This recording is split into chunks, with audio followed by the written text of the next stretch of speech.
friends, colleagues, military families, and veterans. Recently, one of my younger colleagues, Damien Couric, stood in the House of Commons to deliver a tribute to his father, who had very unexpectedly passed away. He closed his tribute with a call to action. My hope is that everyone can remember my dad, Jay, by living with the strength, generosity, and faith that he showed us.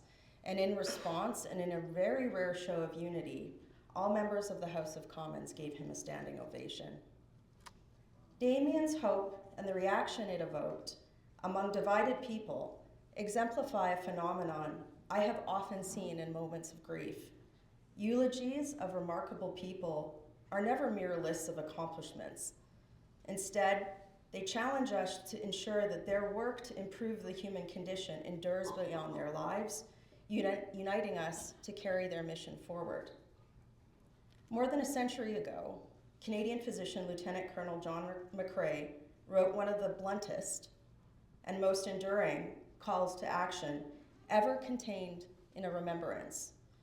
In 1915, his friend, Lieutenant Alexis Helmer, fell in combat during the Second Battle of Ypres. After Lieutenant Helmer's funeral and noticing the poppies springing up among the graves of the fallen, McCrae wrote an elegy entitled In Flanders Fields. In Flanders fields the poppies blow, between the crosses row on row that mark our place, and in the sky the larks still bravely singing fly, scarce heard amidst the guns below. We are the dead. Short days ago we lived, felt dawn, saw sunset glow, loved and were loved, and now we lie in Flanders fields. Take up our quarrel with the foe. To you from failing hands we throw the torch, be yours to hold it high. If ye break faith with us who die, we shall not sleep, though poppies blow in Flanders fields. In his poem, McCrae, who died later in the war, left a solemn charge to future generations. You will face the same foe we did. You must engage with it, lest everything we, the war dead, have been sacrificed in vain. If you succeed, there still shall be beauty, and we shall rest easy. But if you fail, there will be no rest for any of us in this life or the next. But if McCrae's mandate to us was clear, the enemy he called us to face was less so. One could interpret it as a call to defeat enemy soldiers, but this view seems overly narrow to me. McCrae's words transcend literal war, and they speak to a more insidious, pervasive threat. In recent years, I have become increasingly concerned that Canadians spend too little time reflecting on McCrae's laments' true meaning, even on Remembrance Day. With division and unrest spreading through our communities, schools, and places of worship, I feel that many of us have grown complacent or naive about the foe McCrae identified. Years of peace and prosperity may have lulled Canadians into thinking that the foe can neither take root here or harm us. Some even see the foe as a friend, believing it worthy of protection rather than something to root out. But these are lies that we are duty-bound to reject if we are to complete McCrae's task.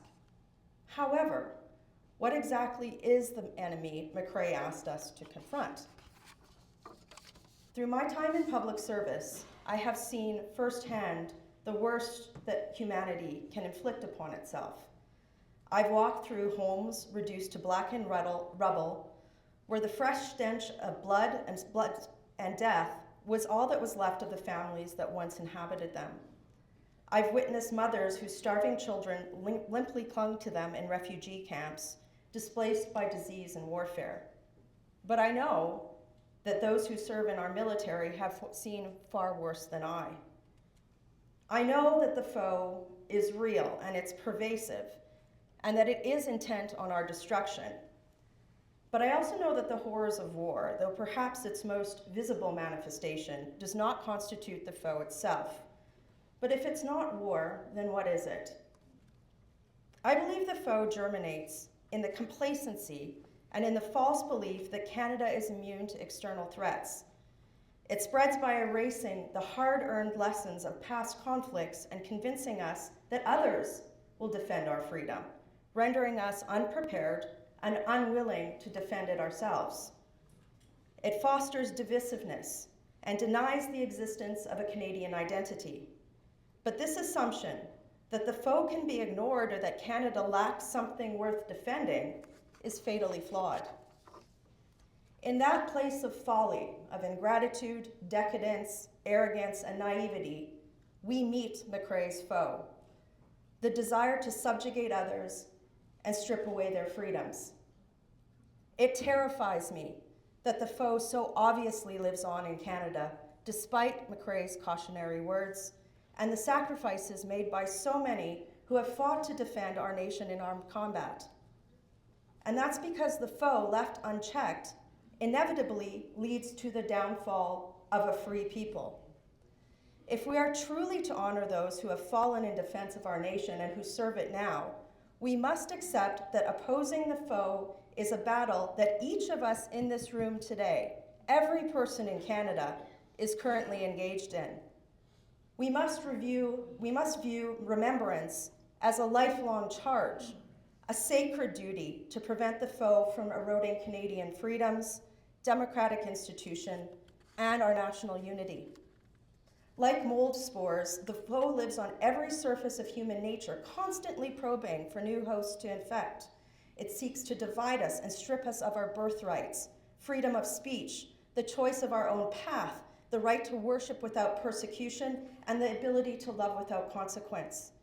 And it attempts to deceive us, suggesting that to preserve these freedoms, we must abandon our most fundamental responsibility, to do no harm to another. And we must be vigilant in these matters. The foe cannot be appeased, and it will not de-escalate. Thus, we must resist the foe within our minds, in our relationships, in our workplaces, and in civil society. And this, my friends, is a challenging task. The foe often disguises itself as a virtuous ideology that is wrong to challenge, masking its true intentions.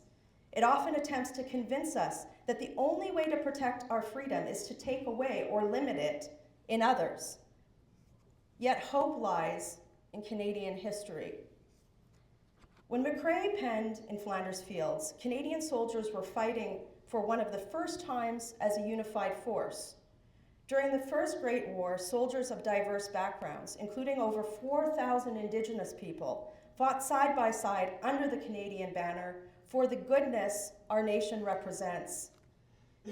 In that war and in the others that followed, men and women of all faiths fought alongside one another to liberate others from the foe. This unity, the miracle of people setting aside differences to protect the freedom found in our nation, is the foe's greatest fear. That miracle, thankfully, remains alive and well today. So this Remembrance Day, let us thank those who have fought for Canada and renew our commitment to confront the foe ourselves. But how do we quarrel with the foe? What must we do to hold it at bay? The foe responds to hard power, making it essential for our nation to be capable of self-defense and for military service to be respected. Yet civilians, too, must bear the responsibility of keeping the foe in check. We know the foe is deathly allergic to freedom and equality of opportunity, and so we can starve it of the fuel it needs. The foe's oxygen is religious hatred, rigid caste structures, petty jealousies, intellectual laziness, selfishness, political cowardice, and autocracy. The foe cannot survive in a nation in which anyone of any background, of any belief, of any origin can live without the fear of persecution and prosper by the work of their hand. Canada and other countries committed to traditions of freedom, democracy, justice, and rule of law are humanity's best defense against the foe.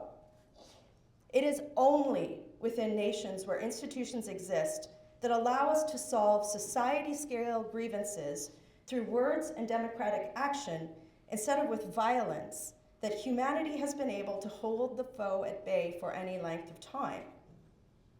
And we must remember that the foe confronts each of us every day, in small moments, when we choose to empathize rather than judge, when we bear witness to suffering rather than to ignore it, when we temper anger with understanding, and when we work to correct injustices.